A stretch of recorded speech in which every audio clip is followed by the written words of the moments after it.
também é antigo, mas tem gente que faz questão de usar, é cheque, por exemplo, né? Faz muito tempo que eu não preencho um cheque, mas muita gente ainda usa esse meio de pagamento. Vejam o caso do Fabrício Queiroz. Ele e a esposa depositaram R$ 89 mil em cheques na conta da primeira-dama Michele Bolsonaro entre 2011 e 2016. A revista Cruzoé teve acesso ao extrato bancário de Fabrício Queiroz e revelou essas novas movimentações. Em 2018, quando os primeiros cheques apareceram no valor total de R$ 24 mil, o Bolsonaro disse que eram pagamentos de empréstimos de 40 mil. O filho mais velho de Bolsonaro, Flávio Bolsonaro, admitiu que o Queiroz pagou contas dele. O senador diz que eventualmente dava dinheiro ao assessor que ia ao banco e pagava as contas. Mara, por que você não faz um curso? Você está com essa mania de fazer curso aqui no My News. Você podia fazer um curso ensinando esse pessoal como é que usa o internet banking, né? Fazer uma TED, um DOC, e também pesquisar juros, né? Antes de pedir empréstimo. Porque esses 40 mil, eles cresceram, não foi, Mara? Cresceram substancialmente, né? Como é que fica isso?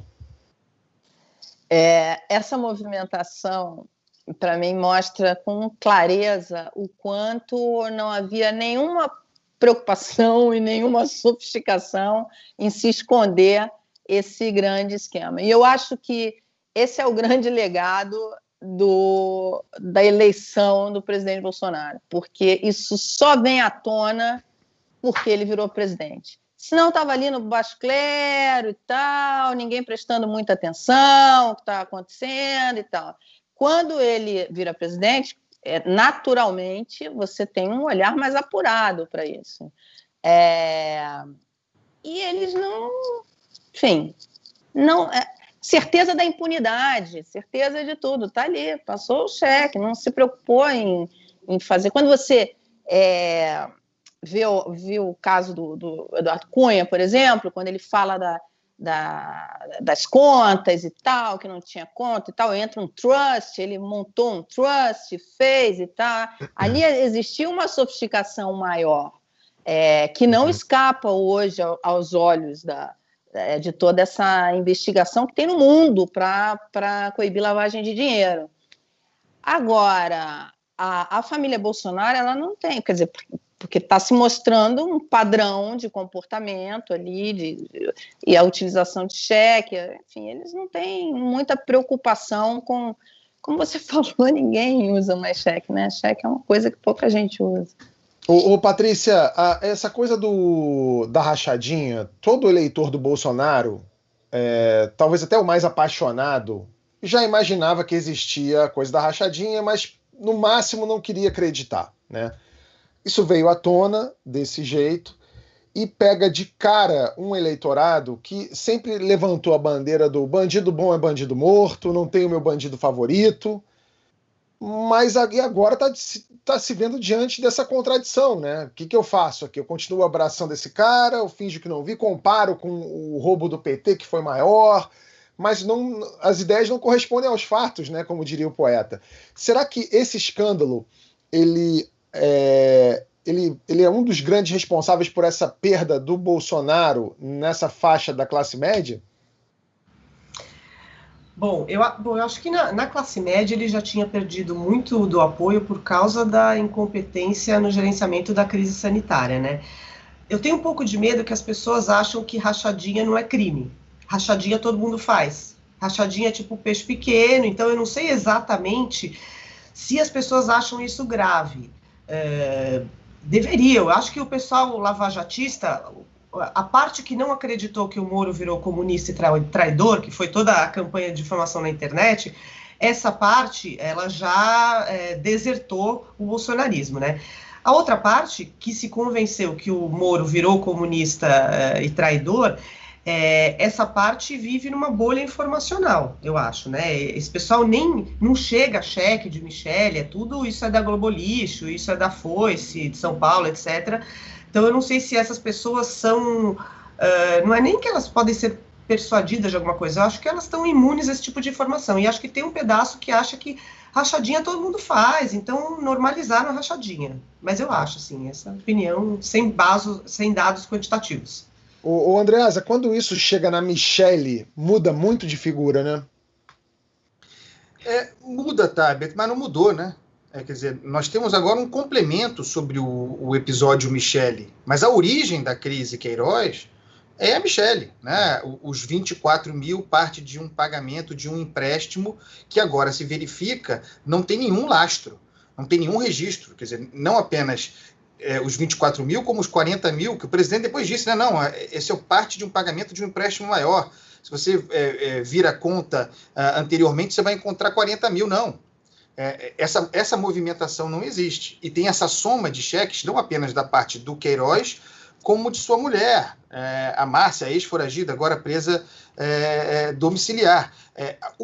Nessa altura do campeonato, já não há mais dúvida de que o esquema de rachadinha existia. Vamos lembrar que o próprio Fabrício Queiroz, em depoimento ao Ministério Público, por escrito, confessou, ainda no ano passado, em março de 2019, a existência do esquema de corrupção.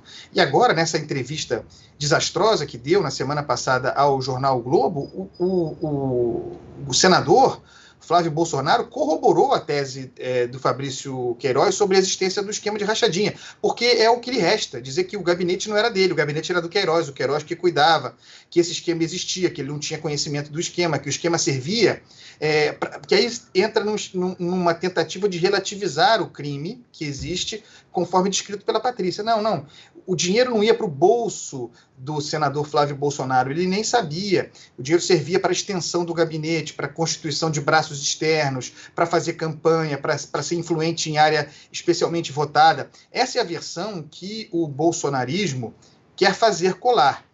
Só que a principal linha investigativa, já falei sobre isso aqui, do Ministério Público, dá conta de que pelo menos alguma parte desse dinheiro da rachadinha, segundo a investigação, iria para o financiamento de empreendimentos imobiliários da milícia. Isso está sendo investigado. Isso me parece ser o grave da história toda. O caminho nessa direção. Então, se o dinheiro sai do gabinete para financiar a atividade empresarial da milícia, o dinheiro também pode voltar para o gabinete vindo dos lucros dessa atividade. Pode ser que esse dinheiro seja aquele depositado na conta de Michele Bolsonaro. Isso lembrando que nós estamos falando aqui de movimentação financeira identificada, né? Via cheque. Mas o Queiroz movimentou, pelo menos nesse período, pelo menos R$1 milhão depositado na sua conta, R$900 mil em espécie. Portanto, operação não identificada. É muito dinheiro para um simples biscateiro, né? Então, esse me parece ser o foco da questão. Isso sem falar na extraordinária capacidade empresarial do Flávio Bolsonaro. O sujeito é deputado estadual desde os 20 anos, um péssimo deputado, nunca trabalhou, ele falou que é um trabalhador, como deputado nunca trabalhou. Pode ser que ele realmente seja um prodígio do trabalho, né, um operário do setor imobiliário, porque, de fato, ele multiplicou o seu patrimônio, ganhando pouco como deputado, né? Talvez economizando no período em que morou com a mãe, porque ele diz isso na entrevista, ele multiplicou o patrimônio de uma maneira extraordinária. Então, ele tem várias jogadas, né, de imobiliária, um aumento do patrimônio, e tem a loja de chocolate, que talvez seja a única loja de chocolate no mundo que recebe mais em dinheiro vivo do que por meios eletrônicos, né? Acho que não existe outra. Nada contra quem paga com dinheiro, mas é impressionante como se pagava com dinheiro na loja do Flávio Bolsonaro. É um case, realmente, é um case a ser estudado por pequenas empresas, grandes Queirozes. O pastor, me diz uma coisa, com tanto escândalo de corrupção, como é que fica o apoio do Bolsonaro com o eleitorado evangélico? Porque a gente vê que o eleitorado evangélico também é um eleitorado que às vezes faz uma vista grossa para algumas coisas, né? Tipo o pastor que pede a senha do cartão, pastor que faz tratamento dentário com dinheiro público. O apoio evangélico a Bolsonaro, ao bolsonarismo, ele tem várias vertentes, né?